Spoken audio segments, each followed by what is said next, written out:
최근 아들을 출산해서 산후조리 중인 것으로 알려진 이 김민희 씨. 미혼 김민희 씨의 호적에는 등록이 가능하다고 하는데 홍상수 감독의 호적에는 등록이 가능하다고 합니다. 그런데 혼외자로 등록이 된다고 하는데 자녀와 동등한 재산 상속 권리가 있다라는 얘기도 있습니다. 자, 김광삼 변호사님. 네. 전문 분야인데 이게 어떻게 되는 거예요? 그 혼외자로 호적이 등록이 되는데 혼외자라는 것은 기존의 자녀와는 다른 개념인지 상속에서는 또 동등한지 이거 어떻게 볼 수 있습니까? 아니, 그러니까 우리가 혼외자와 혼인중예자가 있어요. 혼인중예자는 정상적인 부부에서 난 자녀가 혼인중예자고 혼외자는 그렇지 않은 경우 이제 혼외자가 되는 거거든요. 근데 지금은 호적이 없죠. 호적은 폐기됐기 때문에 이제 가족관계부에 이제 등재가 되는 겁니다. 가족관계부를 그냥 흔히 이제 우리가 호적이라고 그렇죠. 부르는데 호적이라고 하죠. 가족관계 등록부에 호적은 뭐 굉장히 남녀 평등이랄지 이런 문제 때문에 폐지가 됐어요. 그럼 주민등록에는 올라요? 등본에는? 주민등본에 오르죠. 가족관계가 있으면. 그렇군요. 그렇기 때문에 아니 근데 이제 주민등본 자체가 이제 그 뭐 가족관계에서 같이 거주하는 사람이냐. 이제 가족관계 거의 이제 가족관계부 등기등록을 일치하는 건데 일반적으로 가족관계부에는 관계가 나타나죠. 그러면 이제 혼외자로 이렇게 들어갑니까? 네, 정확하게 이제 혼외자인 경우에 그게 나타나기 때문에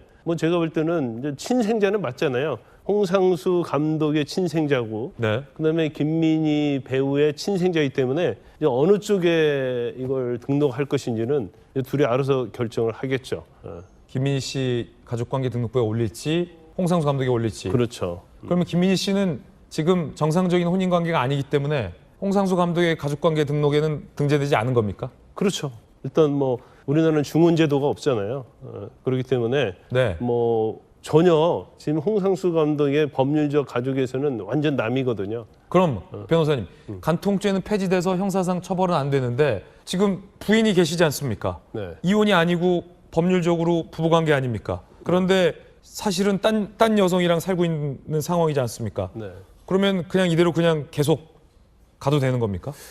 두 가지 측면을 볼 수가 있는데 일단 이제 홍상수 감독의 처가 김민희 씨를 상대로 이제 상간녀 소송할 수 있어요. 네. 그리고 혼인의 파탄의 책임이 김민희 씨에게 있다. 그래서 손해배상 청구를 할 수 있는데 아직까지는 뭐 손해배상 청구했다는 내용은 알려져 있지 않고 그 다음에 이제 두 번째는 그러면 홍상수 감독이 자신의 처와 이혼할 수 있는지 여부. 전에 이혼 조정신청 한번 냈었는데 이제 거부해가지고 그냥 마무리가 됐거든요. 그러면 결과적으로 보면 이제 규책 사유는 혼인 파탄의 규책 사유는 홍상수 감독에 있기 때문에 원칙적으로 따지면 소송을 제기해도 이혼을 할 수는 없죠. 그런데 우리 그 이혼 사유 중에 보면 기타 혼인을 계속하기 어려운 이제 중대한 사유가 있는 때는 또 허락하는 경우가 있어요. 네. 아무리 규책 사유가 있다 하더라도. 그래서 이게 굉장히 둘의 어떤 별거가 오래됐고 그다음에 더 이상은 이제 결합할 수 있는 상황이 아니고 더군다나 이제 혼외자까지 난 상황이단 말이에요. 그래서 이거 혼인을 계속하기 어려운 중대한 사유냐, 예. 아니면 이제 규책 사유가 홍상수 감독에게 전적으로 있기 때문에 이 부분을 가지고 또 이혼의 어떤 사유가 될지 안 될지 그 이제 법원에서 판단을 하는데 원칙적으로는 뭐 이혼 사유는 되지 않을 것이고 그래서 알겠습니다. 처가 여기에 응하지 않는 이상은 뭐 이혼하기는 네. 굉장히 어렵다 이렇게 봅니다.